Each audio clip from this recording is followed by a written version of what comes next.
दोस्तों, इन दिनों कंगना रनौत की इंदिरा गांधी पर बन रही फिल्म की काफी चर्चा है। उनके लुक और अभिनय की इस प्रोमो में जम के तारीफ हो रही है।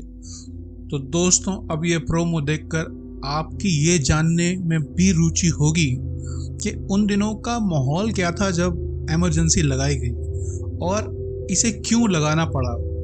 देश में उससे पहले 2 बार इमरजेंसी लगाई जा चुकी थी, पर इस इमरजेंसी में ऐसा क्या था कि आज तक इस पर इतना बवाल होता रहता है। इन सब बातों को बताएंगे इस वीडियो में, तो आखिर तक बने रहें और इस वीडियो को लाइक और शेयर करें। तो दोस्तों, 1962 की चाइना की लड़ाई में और 1971 की पाकिस्तान की लड़ाई में इमरजेंसी लगाई गई थी, पर हमारे संविधान के हिसाब से इमरजेंसी सिर्फ 3 कारणों से लगाई जा सकती है। पहला, कोई देश हम पर आक्रमण करे या हम अपनी आत्मरक्षा के लिए किसी देश से जंग करें, या फिर आंतरिक विद्रोह की परिस्थिति पैदा हो जाए जहां पर रेबेलियन जिसे आप कहते हो। तो इन 3 कारणों के अलावा इमरजेंसी नहीं लगाई जा सकती हमारे कॉन्स्टिट्यूशन के हिसाब से। पर इंदिरा गांधी ने जो इमरजेंसी लगाई 1975 26 जून को, उसके पीछे उन्होंने तर्क यही दिया है कि आंतरिक विद्रोह की परिस्थिति थी, पर उससे ज्यादा कुछ और कारण भी थे जिनके ऊपर हम चर्चा करने की कोशिश करेंगे। सबको तो शायद ना इन्वॉल्व कर पाए, बस हाँ, कुछ चीज़ों को छू करके निकल जाने की कोशिश रहेगी।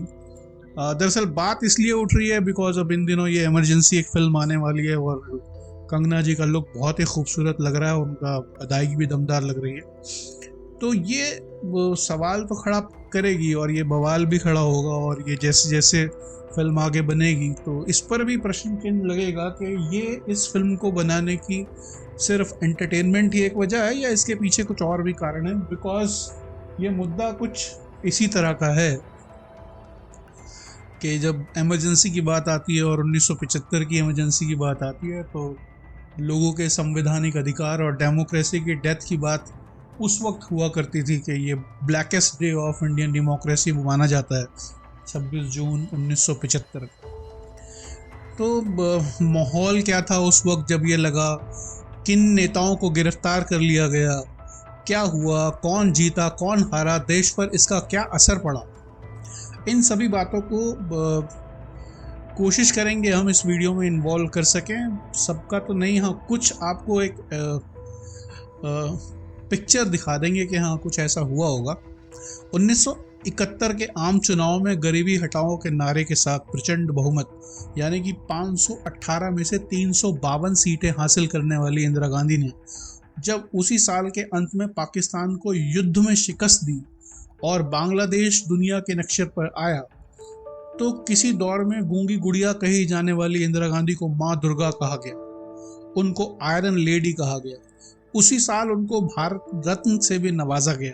लेकिन अगले कुछ वर्षों के भीतर ही इंदिरा गांधी की सत्ता का इकबाल जाता रहा। लिहाजा 25-26 जून 1975 की दरमियानी रात को देश में आपातकाल यानी इमरजेंसी घोषित कर दी गई।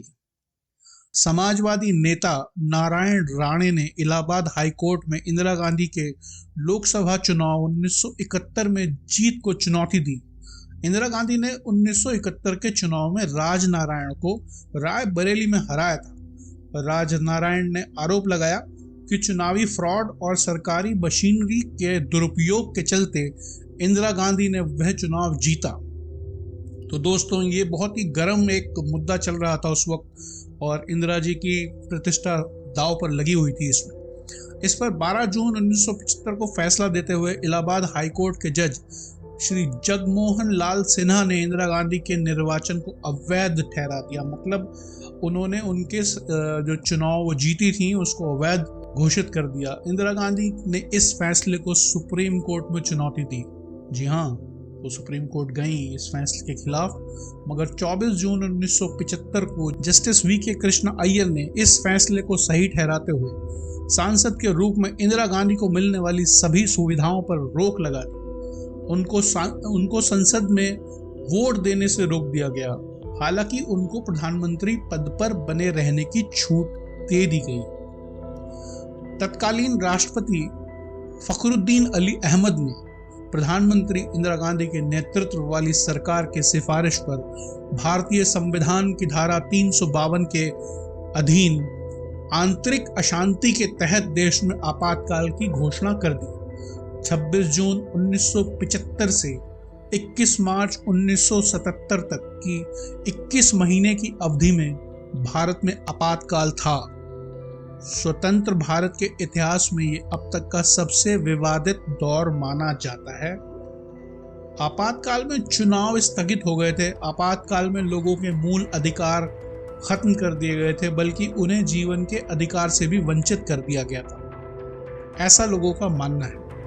यहीं से बड़ा सवाल उठता है कि लोकतांत्रिक ढंग से चुनी सरकार ने लोकतंत्र को संवैधानिक तानाशाही में क्यों बदल दिया।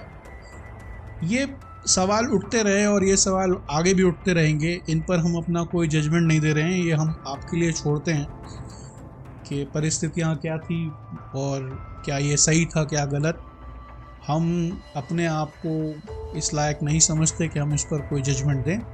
आप अपनी राय हमें कमेंट में लिख के बता सकते हैं। तो 1971 के बाद से ही सियासत में इंदिरा युग के आगाज के साथ ही उनकी पर्सनैलिटी कल्ट बननी शुरू हो गई।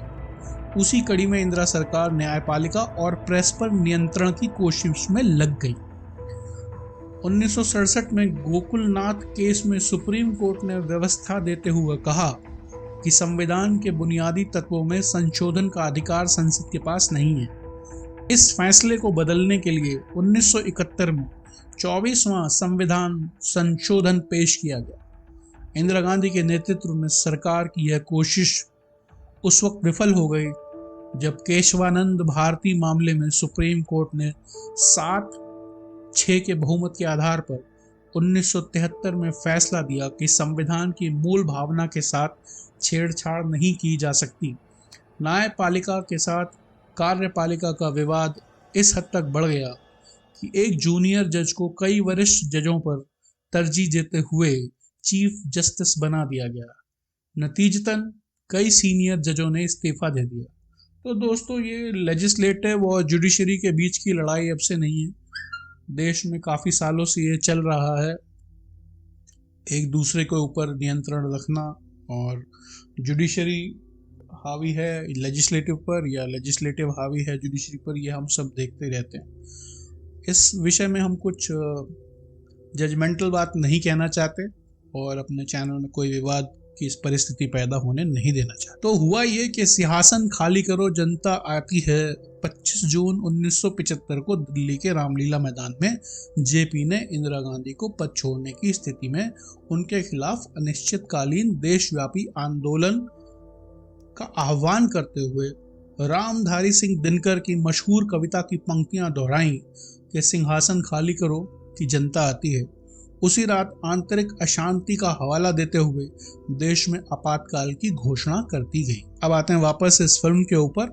अब आप देखिए कितना गर्म माहौल रहा होगा उस वक्त, और वो चैलेंजिंग एनवायरनमेंट इस फिल्म में क्रिएट करना अपने आप में बहुत एक साहसिक प्रयास है। अब इस सारे गर्म माहौल को किस परिवेश में दिखाती है और जनता उस पर क्या प्रतिक्रिया देती है, क्योंकि कंगना जी जब भी कोई फिल्म बनाती हैं उसमें पूरी जान डाल देती हैं, और ऐसा ही उनके इस प्रोमो में दिखाई भी दे रहा है। हम वीडियो में दी गई प्रत्येक जानकारी के लिए कोई दावा पेश नहीं करते। ये सब जानकारी पब्लिक डोमेन से ली गई है। अगर आपको ये वीडियो पसंद आया हो तो हमारे चैनल को सब्सक्राइब करें, बेल आइकन को प्रेस करें और ज़्यादा से ज़्यादा शेयर करें, ताकि हम इसी तरह के और दिलचस्प वीडियो आपके लिए लाते रहें। आखिर में इसी सवाल को फिर से दोहराता हूँ कि ये फिल्म इस वक्त बनाने की वजह सिर्फ एंटरटेनमेंट है या कुछ और। बातों को, अपनी फीलिंग्स को आप हमारे कमेंट्स में शेयर कर सकते हैं। धन्यवाद।